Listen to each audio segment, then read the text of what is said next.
Varie esperienze in giro per il mondo e poi erbe in Abruzzo. In questo video trovi la storia di Lidia.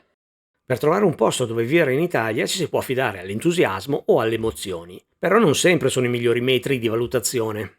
Noi abbiamo deciso di analizzare i piccoli comuni in modo rigoroso e oggettivo per offrirti report completi che ti comprendono tutto, dalla presenza di negozi e servizi all'efficienza dell'amministrazione locale, dalle connessioni al traffico e tanto altro. Però è interessante e piacevole ascoltare anche storie ed esperienze di chi vive in quel piccolo comune, magari perché ci è ritornato dopo varie esperienze in giro per il mondo. Il mio nome è Lidia, sono abruzzese originaria, ma ho trascorso un'intera vita in Italia e all'estero, fin quando poi ho scelto di ritornare in questi luoghi per scoprirli veramente. Ho incontrato in una trasformazione radicale di vita, che ha significato abbandonare ufficio, email, lavori stressanti e finire in una decisione ignota, la decisione di andare a vivere in natura. Al tempo, lo confesso, non conoscevo neanche il nome dell'albero dalle foglie marroni, la quercia. Oggi sono una donna che ha scelto di fare delle erbe spontanee, della raccolta, della divulgazione e delle tecniche trasformative la sua vita. Quindi qui sulla Maiella sta nascendo un progetto condiviso tra persone giunte qui per ragioni più diverse, di appunto avviare un'accademia dedicata alla scoperta delle erbe spontanee, dell'agroecologia e di tutta una serie di pratiche che oggi fanno bene a noi in primis e poi tanto al mondo. Quindi queste attività saranno dedicate anche a famiglie e bambini, ma anche questo è un progetto che coinvolge l'Università degli Studi di Chieti, il Parco Nazionale della Maiella, la Banca del Germoplasma. Qui sul territorio c'è una banca che custodisce semi.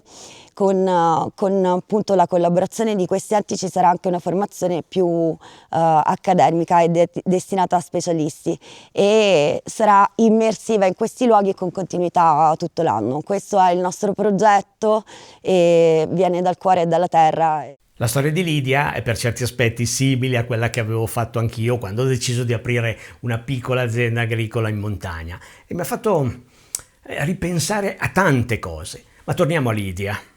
Siamo ospiti dell'azienda agricola Terra Calico e oggi faremo quella che è un'esperienza immersiva con le erbe, perché qui è uno di quei luoghi dove facciamo giornate di riconoscimento erbe spontanee. Qui siamo all'inizio della primavera e quindi vediamo che tutto quello che ci può sembrare un campo di erbacce, in realtà con questi percorsi abbiamo la possibilità di scoprire che sono erbe commestibili che possiamo aggiungere alle nostre pietanze sia cotte che crude. In questi percorsi scopriamo anche quali sono i fiori commestibili e come utilizzarli, come dicevo, sia in cucina sia in trasformazioni di autoproduzione di qualsiasi tipo, dai saponi agli unguenti. Vi voglio far incontrare una delle erbe più comuni che trovate ovunque, anche sui vostri balconi, e diventa, qui la vediamo in una sua forma già un po' cresciuta, è in fiore. Il suo nome è Centocchio stellaria ed è un ottimo pesto, quindi qui si viene veramente ad imparare sul campo.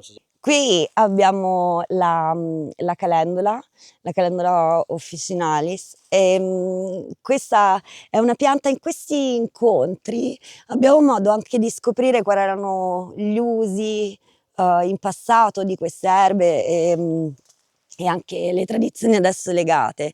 Questa è una pianta che dalle donne in passato veniva utilizzata come pianta per un buon auspicio per una gravidanza.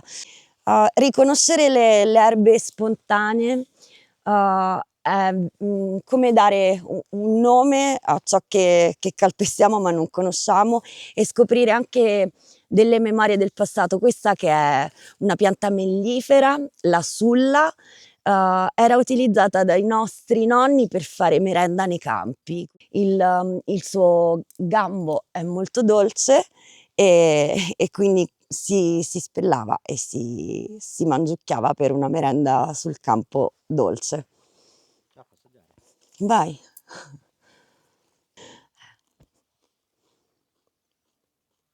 Oggi sono qua che in questo campo di lavanda toglierò quelle che solitamente chiamiamo erbacce e che in realtà sono anche erbe commestibili, e quindi per me è un lavoro di pulizia, ma anche di preparazione del pranzo.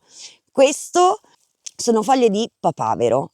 In rosetta basale, sono dolcissime, si usano per preparare ripieni, zuppe, frittate, quindi anche questa è un'ottima erba da utilizzare nelle nostre ricette. Il profumo per sentire l'aroma delle piante, le spezzettiamo un po' e le avviciniamo al naso senza toccarlo. Cos'è questa? Questa è la silene, è una silene, e ha un po' un sentore di fava, pisello. Rigenerare la terra ci consente anche di rigenerare delle pratiche con degli antichi saperi ai quali oggi possiamo aggiungere delle nuove consapevolezze. Queste esperienze con le erbe spontanee che stiamo portando qui sulla Maiella Orientale sono esperienze immersive in cui si ritorna a un fare insieme sul campo e ad un apprendere facendo. L'anno scorso l'abbiamo svolta nel mese di giugno in occasione del San Giovanni, l'abbiamo svolta a Juvanum. Quest'anno qui sulla Maiella Orientale siamo pronti per poter realizzare un calendario che sia continuo nei vari mesi, e ci occuperemo proprio di attività legate al riconoscimento e identificazione, ma anche trasformazione delle erbe.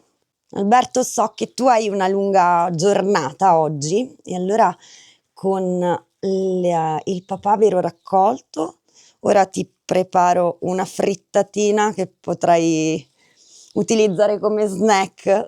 Le erbe le raccogliamo in modo che quando le portiamo in cucina sono già pulite e pronte. Qui abbiamo anche del sonkus. Ok, vado a prepararti la frittatina. Alberto, che fiorisco la tua merenda. Stiamo mettendo dei petali di margherita, veronica, calendula, e la frittata l'abbiamo fatta con delle foglie di papavero.